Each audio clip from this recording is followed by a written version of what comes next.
Break के बाद एक बार फिर आप सभी का स्वागत है। जातीय सर्वेक्षण को लेकर चंपाई सोरेन के कैबिनेट ने बड़ा फैसला लिया है। कार्मिक विभाग को इसकी जिम्मेदारी सौंपी गई है। कार्मिक विभाग इसका प्रस्ताव बना रहा है, लेकिन इसको देखते हुए सियासी तापमान भी झारखंड का चढ़ता जा रहा है। एक तरफ जहां राज्य सरकार से जुड़े घटक दल जो हैं और नेता मंत्रीगण विधायक खुश हैं, वहीं दूसरी तरफ भाजपा हमलावर हो गई है। बाबूलाल मरांडी ने आज कह दिया है कि जातीय सर्वेक्षण तो पहले ही हो चुका है। सुनिए क्या कुछ कहा उन्होंने।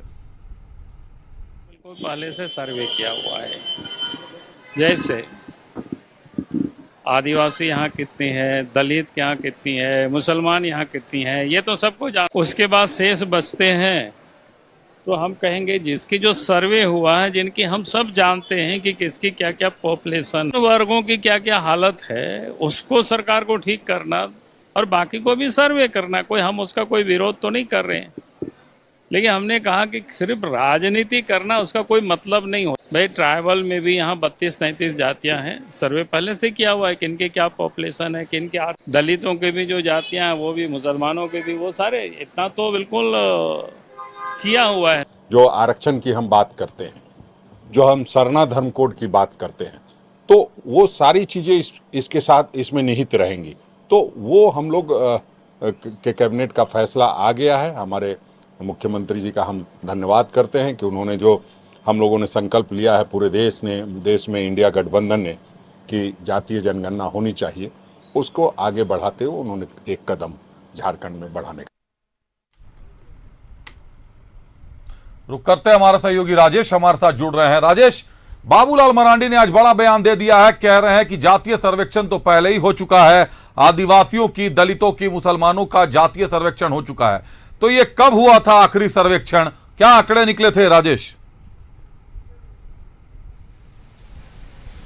देखिए 2011 में सामाजिक आर्थिक सर्वेक्षण की कराए गए थे, भारत सरकार के द्वारा कराए गए थे, जिसके आधार पर आप देखिए जो डाटा है उसी के आधार पर कई सरकारी योजनाएं आज भी लागू हो रही हैं और ये लेटेस्ट आंकड़े वही हैं। लेकिन देखिए यहाँ पर उद्देश्य क्या है।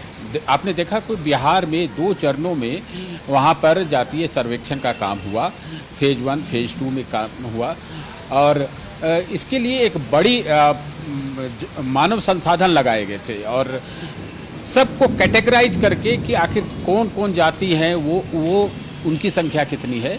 और नीतीश सरकार ने ये कराया था और आप जानते हैं कि नीतीश सरकार के द्वारा जो कराने का मकसद था उसमें महागठबंधन की सरकार थी और महागठबंधन की सरकार का यही संकल्प था कि जिनकी जितनी भागीदारी होगी उतनी हिस्सेदारी दी जाएगी, यानी जिसकी आबादी जितनी होगी उस हिसाब से उनका रिप्रेजेंटेशन होगा हर चीज़ में, सरकारी नौकरियों में या शिक्षण संस्थानों में। तो मकसद ये था और वहाँ आप देखें कि आरक्षण की सीमा बढ़ा दी गई थी, जबकि आज ही का ये फैसला है पटना हाईकोर्ट का कि 65% जो कर दिया गया था पिछली गठबंधन सरकार में, जिसमें राजद अलायंस के तौर पे शामिल था, उसे असंवैधानिक बताते हुए पटना हाईकोर्ट ने रद्द कर दिया है। अब खैर हम झारखंड की बात करें तो झारखंड की सरकार ये चाहती है कि यहाँ पर भी अलग अलग जातियों की, ख़ास तौर पे ओबीसी में आप देखें, आपने बाबूलाल मरांडी ने ठीक कहा कि एससी में इसका सर्वेक्षण हो चुका है, एसटी में हो चुका है, अब ओबीसी में कौन जातियाँ कितनी है उसको कराना है। क्योंकि देखिए यहाँ पर चुनाव होने वाले हैं, सभी लोग राजनीतिक चश्मे से हर चीज़ को देख रहे हैं और प्रयास ये इंडिया अलायंस का रहा है कि हम राहुल गांधी की घोषणा रही है कि हम जातीय सर्वेक्षण करवाएंगे और पूरे देश में उनकी हिस्सेदारी को सुनिश्चित करेंगे। ये एक चुनावी मुद्दा भी रहा।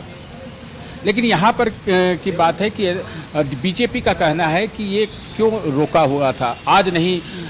हमारी बात हुई दीपक प्रकाश से, उन्होंने कहा कि लगभग 3-3.5 वर्ष पहले हेमंत सोरेन के नेतृत्व में एक डेलीगेशन केंद्रीय गृह मंत्री से मिला था और उनसे कहा गया था कि एक जनगणना कराई जानी है कास्ट बेसिस पर, यानी जातीय सर्वेक्षण कह ले या गणना। तो किसी ने रोका नहीं था। बीजेपी का यह कहना है कि सरकार ने इतने दिनों तक क्या किया, अगर उसकी मंशा सही रहती और सच में ये बड़ा सवाल जरूर खड़ा हुआ था कि सरकार ने आखिर इतने दिनों तक क्या किया। और जातीय सर्वेक्षण जो बाबूलाल मरांडी का आरोप है कि पूर्व में हो चुका, आपने ठीक कहा कि राजनीति के चश्मे से देखा जा रहा है। लगातार जो घोषणाएं हो रही हैं, चाहे बात जातीय सर्वेक्षण की करें, चाहे 200 यूनिट बिजली फ्री करने की कहें, तो कहीं ना कहीं विधानसभा चुनाव को नजर में रखते हुए सारी प्रक्रिया अपनाई जा रही है। लेकिन जो इस वक्त की सबसे बड़ी खबर है कि बिहार में पटना हाई कोर्ट ने निरस्त कर दिया है 65% के जो वहां आरक्षण का अधिकार दिया था राज्य सरकार ने, उसको निरस्त कर दिया है। और एक कोर्ट से अगर यह निर्णय आ गया है तो देश भर में अब यह मामला सुप्रीम कोर्ट में जाने की तैयारी हो जाएगी कहीं ना कहीं। बहुत धन्यवाद राजेश, हमसे जुड़ने के लिए, तमाम जानकारियों के लिए।